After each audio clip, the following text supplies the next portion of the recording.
ਵੀ ਮੇਰੀ ਗੱਲ ਸੁਣ, ਲਾ ਲਿਆ ਕਰ ਥੱਲੇ ਭੂੰਜੇ ਪੈਰ ਮੰਜੇ ਤੋਂ। ਜਦੋਂ ਦੇਖਣਾ ਡੀਸੀਆਂ ਵਾਂਗੂ ਤਾਂ ਹੀ ਬੈਠਾ ਰਹਿਣਾ, ਨਾ ਕੰਮ ਦਾ ਨਾ ਧੰਦੇ ਦਾ। ਤੂੰ ਤਾਂ ਸਾਰਾ ਦਿਨ ਮੈਨੂੰ ਇੱਥੇ ਘਰੀ ਅੱਕ ਲੱਗਿਆ ਰਹਿਣਾ, ਕੋਈ ਕੰਮ ਧੰਦੇ ਤੇ ਵਗ ਜਾ ਕਰ।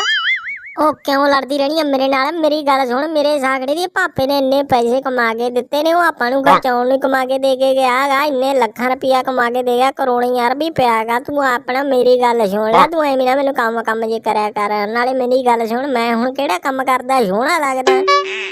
ਆਹੋ ਦੇ ਗਿਆ ਤੈਨੂੰ ਕਮਾ ਕੇ। ਮੇਰੀ ਗੱਲ ਸੁਣ, ਜੇ ਮੈਂ ਤੈਥੋਂ 150 ਮੰਗ ਲੈਣੀ ਆ, ਤੂੰ ਮੈਨੂੰ ਐ ਕਹਿਣ ਲੱਗ ਜਾਣਾ ਵੀ ਆ ਕੀ ਕਰਦਾ ਤੂੰ, ਕੀ ਕਰੇਂਗੀ, ਫਲਾਣਾ ਢਿਮਕਾ। ਮੇਰੇ ਨਾਲ ਲੜਨ ਬਹਿ ਜਾਣਾ 100 ਰੁਪਏ ਪਿੱਛੇ। ਆਪਦੇ ਵਾਰੀ ਤੂੰ ਕਹਿੰਦਾ ਲੱਖਾਂ ਕਰੋੜੀ ਪਿਆ, ਦੱਸ ਚੱਟਣੇ ਨੇ ਤੇਰੇ ਪਾਏ ਪੈਸੇ। ਓਹੋ ਸਿੰਮੂ, ਐ ਥੋੜੀ ਕਿਹਾ ਤੈਨੂੰ ਮੈਂ, ਐ ਕਹਿਣਾ ਵੀ ਆਪਣੇ ਜਵਾਕਾਂ ਦੇ ਗਾਹਾਂ ਕੰਮ ਆਉਣਗੇ ਪੈਸੇ। ਉਹ ਤੂੰ ਐ ਨਾ ਕਰਿਆ ਕਰ। ਮੇਰੀ ਗੱਲ ਸੁਣ, ਜੇ ਲੈਣੇ ਹੁੰਦੇ ਆ ਤੂੰ ਲੈ ਲਿਆ ਕਰ, ਕੋਈ ਨਾ ਮੈਂ ਤੈਨੂੰ ਦੱਸ ਦੂੰਗਾ, ਚਾਬੀ ਤੈਨੂੰ ਹੀ ਫੜਾ ਦੂੰ ਬਸ ਮੈਂ ਪੈਸਿਆਂ ਵਾਲੀ। ਆਹੋ ਦੇਤੀ ਤੇ ਮੈਨੂੰ ਆਥਣੇ ਕਾਇਦੇ ਨਾ, ਤੜਕੇ ਨੂੰ ਭੁੱਲ ਜਾਣਾ। ਜਦੋਂ ਰੋਟੀ ਖਾਣੀ ਹੁੰਦੀ ਆ ਉਦੋਂ ਕਾਇਦੇ ਨਾ ਲੈ ਲਈ ਚਾਬੀ, ਮੁੜ ਕੇ ਫੇਰ ਭੁੱਲ ਜਾਣਾ।